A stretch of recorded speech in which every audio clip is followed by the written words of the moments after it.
Hello aspirants, అందరికీ నమస్కారం. నేను కూడా ఏపీపీఎస్సీ ఎండోన్మెంట్ ఈవో గ్రేడ్ 3కి ప్రిపేర్ అవుతున్నాను. ప్రిపరేషన్ భాగంలో నేను paper 2 Hindu philosophy and temple system నుంచి రామాయణం టాపిక్ ఫస్ట్ స్టార్ట్ చేశాను. సో నేను వాల్మీకి రామాయణం మొత్తం లైన్ టు లైన్ చదివి ఇంపార్టెంట్ పాయింట్స్ ఎక్కడ కూడా ఒక లైన్ కూడా స్కిప్ చేయకుండా నేను చదివి ఇంపార్టెంట్ పాయింట్సే ఓన్లీ నేను బుక్లో రాసుకున్నాను. ఆ పాయింట్స్ అన్నీ లైన్ టు లైన్ నేను వాయిస్ ఓవర్ ఇచ్చి వీడియోలో అన్ని పాయింట్స్ కవర్ అయ్యేలా నేను చెప్తాను. ఒక ఫ్రెండ్ మీకు ఎక్స్ప్లెయిన్ చేస్తే ఎట్లా ఉంటుందో మీరు ఇలా నేను ఒక్కొక్క పాయింట్ చెప్తుంటే మీకు కూడా మీ ఫ్రెండ్ ఎక్స్ప్లెయిన్ చేస్తున్నారు అని చెప్పి మీకు అనిపిస్తుంది. Trust me. సోది లేకుండా మనం స్టార్ట్ చేసేద్దాం. అందరికీ తెలిసిందే రామాయణం ఒక ఇతిహాసం. సో రామాయణాన్ని మన ఆదికవి వాల్మీకి గారు సంస్కృతంలో రచించారు. రామాయణం అనేది 2 words నుంచి వచ్చిందండి. అదే రామ ప్లస్ అయనం. అంటే రామ అంటే మన శ్రీరాముడు, అయనం అంటే మార్గము. సో శ్రీరాముడు నడిచిన మార్గము అని దీని అర్థం. The path of journey of Srirama is our Ramayanam. So రామాయణాన్ని వాల్మీకి గారు మొత్తం 24,000 శ్లోకాలుగా 7 కాండలుగా 500 సర్గలుగా రచించారు. మొత్తం రామాయణాన్ని ఆయన అనుష్టుప్ ఛందస్సు అంటే ఒక్కో శ్లోకానికి 32 అక్షరాలు మాత్రమే వచ్చేలా ఆయన రచించారు మన రామాయణాన్ని. మన హిందూ రిలీజియన్లోనే కాదు, రామాయణం బుద్ధ జైన్ మతాలలో కూడా ప్రచారంలో ఉంది. మన రామాయణం త్రేతాయుగానికి సంబంధించింది అని చెప్పారు. ఎలా త్రేతాయుగానికి సంబంధించింది అని చెప్పారంటే, రామాయణం ఉత్తరాఖండలో లవకుశల ప్రస్తావన ఉంది కదా, సో దాన్ని బట్టి వాల్మీకి త్రేతాయుగం వాడినాటని కొందరు అభిప్రాయపడి రామాయణం త్రేతాయుగానికి సంబంధించిందని చెప్పారు.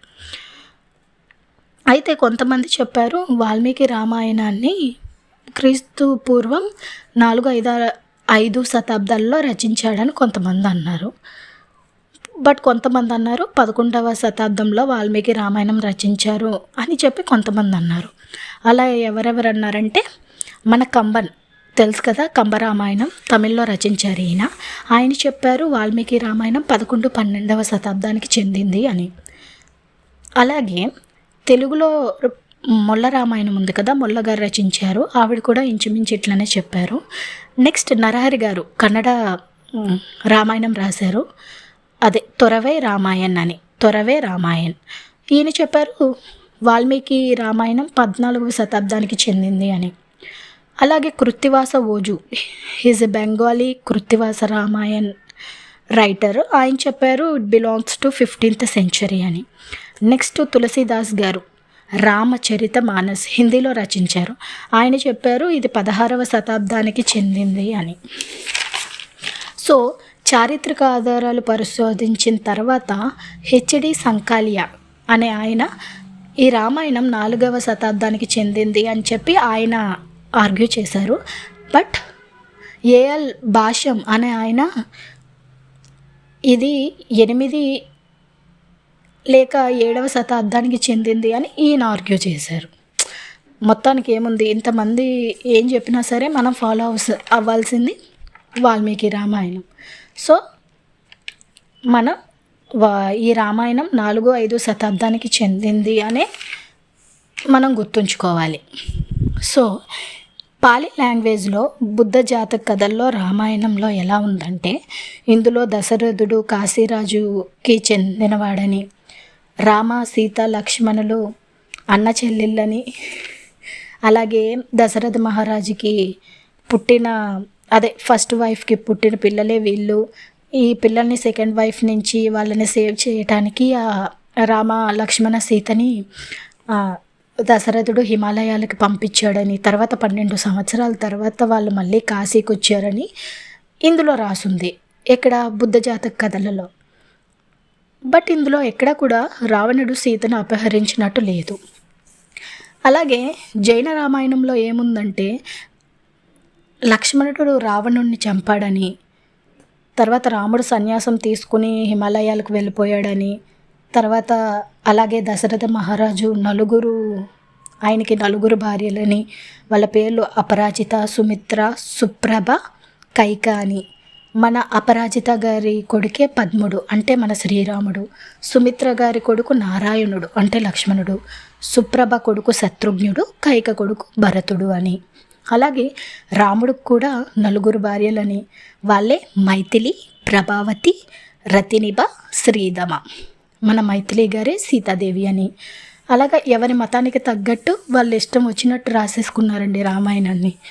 బట్ మనం ఫాలో అవ్వాల్సిన బెస్ట్ వర్షన్ మాత్రం వాల్మీకి గారు రచించిన మన రామాయణమే. అలాగే నేను చెప్పాను మొత్తం రామాయణంలో 7 కాండలు ఉన్నాయని. అందులో బాలకాండ, అయోధ్యకాండ, అరణ్యకాండ, కిష్కింధకాండ, సుందరకాండ, యుద్ధకాండ, ఉత్తరాకాండ. మొత్తం బాలకాండలో 77 సర్గలు ఉన్నాయి, అంటే చాప్టర్స్. అందులో ఏముంది బాలకాండలో? మన శ్రీరాముని బాల్యం, ఆయన విద్యాభ్యాసం, విశ్వామిత్రుడితో ఆయన యాగ సంరక్షణ కోసం అదే అడవికి వెళ్తారు కదా అది, ఇంకా మన శ్రీరామ సీత స్వయంవరం, ఇవన్నీ కూడా బాలకాండలో ఉంటాయి. అలాగే అయోధ్యకాండ, ఇందులో 119 సర్గలు ఉంటాయి. ఇందులో ఈ కైకేయి వరాల వల్ల ఎలా రాముడు అడవికి వెళ్ళాడు, తర్వాత దశరథుని మరణం, ఇవన్నీ కూడా అయోధ్యకాండలో ఉంటాయి. నెక్స్ట్ అరణ్యకాండ. అరణ్యకాండలో మొత్తం 75 సర్గలు ఉంటాయి. ఇందులో మన వనవాసం టైంలో శ్రీరాముడు, సీత, లక్ష్మణుడి లైఫ్ ఎలా లీడ్ చేశారు పాపం ఫారెస్ట్లో. తర్వాత మన ద గ్రేట్ మేడం శూర్పణఖ గారి ఎంట్రీ, ద గ్రేట్ రావణుడి ఎంట్రీ, ఇవన్నీ కూడా అరణ్యకాండలో ఉంటాయి. నెక్స్ట్ కిష్కింధకాండ. ఇందులో 67 సర్గలు ఉంటాయి. ఇందులో friendship of Rama with Sugriva, వాళ్ళ మైత్రి ఎలాంటిది, తర్వాత హనుమాన్ బర్త్ స్టోరీ, అసలు హనుమాన్ ఎలా పుట్టారు, ఆయన ఇంకా మన సీతాదేవిని సర్చ్ చేయటం, ఇదంతా కిష్కింధకాండలో ఉంటుంది. అలాగే సుందరకాండ. ఇందులో మొత్తం 68 సర్గలు ఉంటాయి. ఇందులో హనుమంతుడు లంకకి సీత కోసం వెళ్ళటం, సీతని అశోక వనంలో మీట్ అవ్వటం, లంకా దహనం, ఇవన్నీ సుందరకాండలో ఉంటాయి. నెక్స్ట్ యుద్ధకాండ. ఇందులో మొత్తం 131 సర్గలు ఉంటాయి. 131.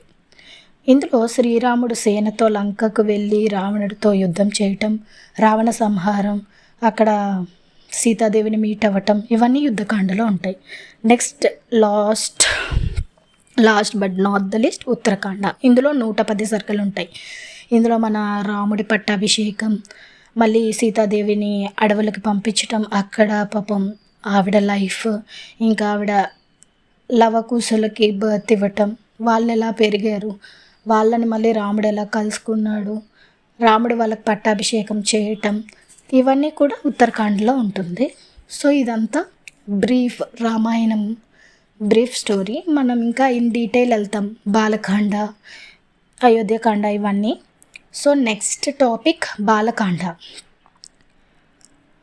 ఇలా ఒక్కొక్కటి నేను పార్ట్స్గా వీడియోస్ అప్లోడ్ చేస్తాను. ఇంకా నేను పార్ట్స్గా బాలకాండ మొత్తం ఇన్ డీటెయిల్ మెయిన్ పాయింట్స్తో ఇట్లానే సోది లేకుండా ఒక్కొక్క పాయింట్ డిస్కస్ చేసుకుంటూ వెళ్ళిపోదాం. అండ్ ఏవైనా మిస్టేక్స్ ఉంటే ప్లీజ్ ఫర్గివ్ మీ. నాకు నచ్చినట్టు, నాకు తెలిసినట్టు నేను చెప్పాను. ఒక ఫ్రెండ్గా మీకు ఎక్స్ప్లెయిన్ చేస్తే ఎట్లా ఉంటుందని అలాగే చెప్పాను. So feedbacks are welcome. ఏమైనా నేను మార్చుకోవాలి, చేంజ్ చేసుకోవాలి, ఇంకా ఎట్లా చెప్పాలి అనేవి కమెంట్స్లో మీరు చెప్పండి. And thank you for listening.